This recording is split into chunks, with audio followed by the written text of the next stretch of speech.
Hey folks, welcome back to Veteran Claims Made Easy. Today we're talking about something that could save you thousands of dollars in back pay and protect your rating from future law changes. I'm talking about grandfathering and the intent to file. So I got a message from a veteran the other day, and let me read you what he said. I've been rated 70% for PTSD since 2018. I just heard the VA is changing the rating criteria for mental health conditions in 2027. Does this mean they're going to lower my rating? I'm worried they're going to take away what I already earned. What do I do?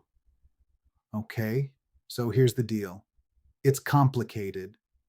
Like anything dealing with the VA or the government, it's complicated. There are a lot of nuances to the VA's rules and regulations, and the concept of grandfathering is one of those things that can either protect you or leave you vulnerable if you don't understand how it works. So, what I often do to make sense of the bureaucratic maze is go back to the basics. Here we go. What is grandfathering?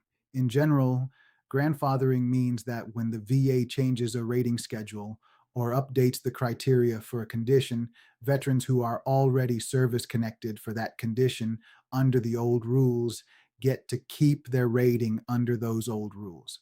The new rules don't automatically apply to you. Now, this is critical. Grandfathering protects you from rating reductions when the law changes, but only if certain conditions are met. Let me break this down. The three key elements of grandfathering: number one, you must already be service connected for the condition before the law changes. If you're not service connected yet, the new rules will apply to you when you file. Number two, the VA cannot reduce your rating solely because the rating criteria changed. They can only reduce you if your actual condition has improved based on medical evidence. Number three, if you file for an increase after the law changes, the VA may apply the new criteria to your claim. This is where it gets tricky, and this is where the intent to file becomes your best friend. Now let's talk about intent to file. So what is an intent to file? It's a VA form, VA form 210966, and it locks in your effective date for up to 1 year while you gather your evidence. But here's the part most veterans don't know. It can also lock in the rating criteria that applies to your claim. Let me explain. Let's say the VA announces they're changing the rating schedule for PTSD effective January 1st, 2027. The new criteria might be stricter, harder to meet, or structured differently. If you file your claim on February 1st, 2027, you're stuck with the new rules. But if you file an intent to file on December 15th, 2026, before the law changes, and then submit your full claim by December 15th, 2027, your claim gets evaluated under the old rules. You're grandfathered in. Here's a real world example. Let's say you're currently rated 50% for PTSD under the old criteria. You want to file for an increase to 70%, but you hear the VA is changing the mental health rating schedule in 6 months, and the new criteria are going to be harder to meet. What do? You file an intent to file right now. That locks in the current rating criteria. Then you take the next several months to gather your evidence, buddy statements, medical records, a DBQ from your private doctor, a personal statement about your functional loss. You submit your fully developed claim before your intent to file expires. Now, your claim gets evaluated under the old criteria, the criteria that were in effect when you filed your intent to file. You're protected. Common mistakes veterans make: mistake number one, waiting too long. If you know a law change is coming and you think it might hurt your claim, file that intent to file immediately. Don't wait until the last minute. Mistake number two, filing an intent to file but never following through. You've got 1 year. If you don't submit your claim within that year, your intent to file expires and you lose that protection. Mistake number three, not understanding that grandfathering only protects your current rating, not future increases. If you file for an increase after the law changes without an intent to file, the new rules apply. What about reductions? Now, here's the good news. If you're already service connected and rated, and the VA changes the rating schedule, they cannot reduce your rating just because the criteria changed. That's automatic grandfathering. They can only reduce you if they have medical evidence showing your condition has actually improved. But if you file for an increase, you're opening the door for the VA to reevaluate your entire condition under the new rules. That's why timing matters. So what should you do? Number one, stay informed. Pay attention to proposed changes to VA rating schedules. The VA publishes these in the Federal Register, and veteran advocacy groups usually report on them.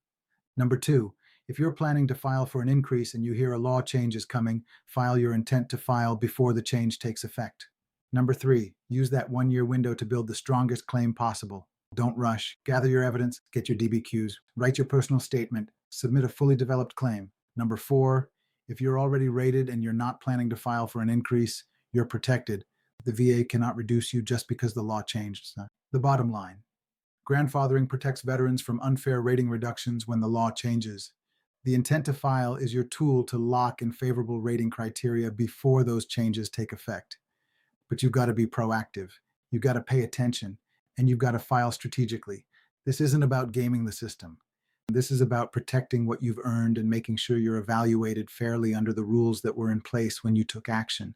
So if you're planning to file for an increase, or if you're hearing about upcoming changes to the rating schedule for your condition, don't wait. File that intent to file, lock in your effective date, lock in your rating criteria, and then take the time to build a strong evidence-based claim. The next video in the 2026 VASRD Survival Kit series covers mental health criteria shift, how to navigate the new 5-domain scoring system for PTSD and depression. If you're planning to file a mental health claim or increase before the new VASRD rules take effect, that video will show you exactly what's changing and how to prepare. Make sure you're subscribed so you don't miss it.